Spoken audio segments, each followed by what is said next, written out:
I realize that with some of the statements and comments that I make, a lot of the things that I do, as well as what I say, I come off as a lost and confused man. And I tell you why I come off as a lost and confused man to a lot of people. That's because I am. And there's a lot of people out there who aren't lost and they're not confused.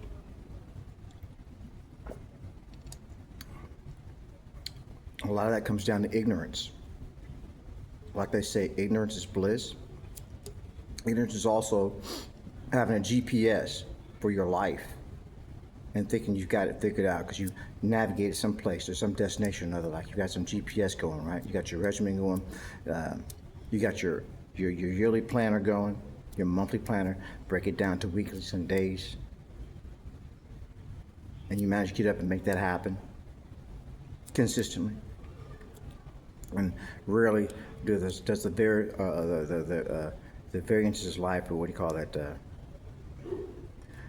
capriciousness of life, blow you some wild card that gets you off your page and throws you someplace else.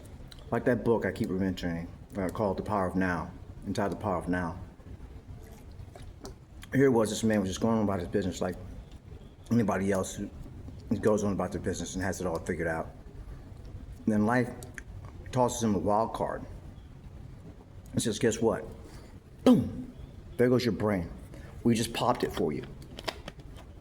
Now he starts taking in all of this information that previously he wasn't taking in. You know, like they say, you use about 10% of your brain or something like that. So now all the sensory information is coming into him, just flooding in, and his brain just pops.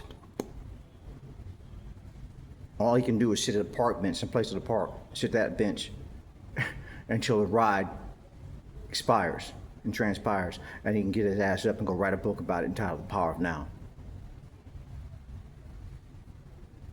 So when I say things, like I said earlier this morning, about it seems like at times the whole universe is against me and something, oh wait, I'm like trials and tribulations, all this shit. Like you go through yours as well, right?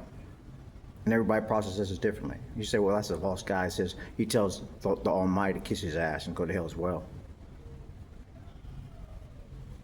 He said, ooh, don't do that. Maybe you're right.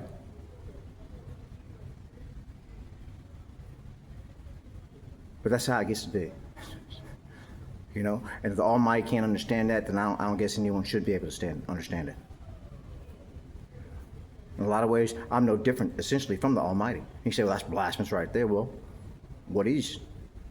If you can understand that, you can understand how this is God. It's atoms, molecules, atoms. Break it down, subatomic. And when you keep breaking it down till you get to this next particle, next one, subatomic, more, you get to the point you don't even know what it is anymore. It's just spirit, I guess, at that point. You keep breaking it down, you get a proton, neutron, until you get to the very center of it, nucleus, and so on and so forth. You keep on breaking it down, then there's always something else there until you get to something that's just so indescribable, indefinable. Is that not God? So you walk around here and understand these things as they are, not as you want them to be, as you think them to be. I understand them as they are, a lot closer to what you do right now, because it's really difficult to understand things for what they are. And you'll see how crazy and fucking lost and confused you get to be when you are not so ignorant anymore and walking around with all this bliss or whatever else comes with it.